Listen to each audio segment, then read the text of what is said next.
Panghaginaan ng commitment ng pamahalang panlalawigan sa mamamayan ng Quezon ang mga ginagawa nilang programa katulad ng Medical and Surgical Caravan. Ito ang naging pahayag ni Vice Governor Third Alcala sa isinagawang caravan sa Barangay Balisin sa Pulillo, Quezon. Anya, mismo ang Kapitolyo na ang lumalapit sa tao para sa kanilang mga pangangailangan. Pagtugon at pagtupad sa amin pong isinisigaw at yan naman po yung hango na rin sa kagustuhan po ng ating mga kalalawigan. Gusto nila yung Kapitolyo madaling mahawakan, malapitan, yung madali nang mahinga ng tulong. Medyo malayo nga po yung Lucena, dahil po yung ating Kapitolyo. Paano ho sila pupunta doon? Pamasahe pa nga lang ho, problema na.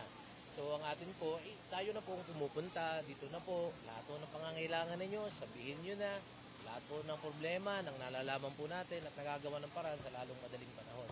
So it's a commitment na it's a pact between the people and the provincial government. Samantalang ayon naman kay Dr. Kim Tan na kumatawan kay Governor Dr. Helen Tan, malayo man o malapit kapag kailangan ng kanilang mga kababayan, ay kanila itong pupuntahan.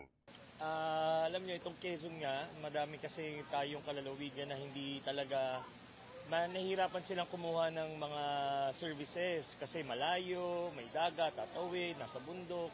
So itong ginagawa natin naman, basta may tao, dadalhin natin ang serbisyo kahit pa sa kasulok-sulukan pa ng Quezon yan, ibibigay at ibibigay natin. So hindi naman bago sa atin to. So tayo ay araw-araw halos na nagsiservisyo para sa tao.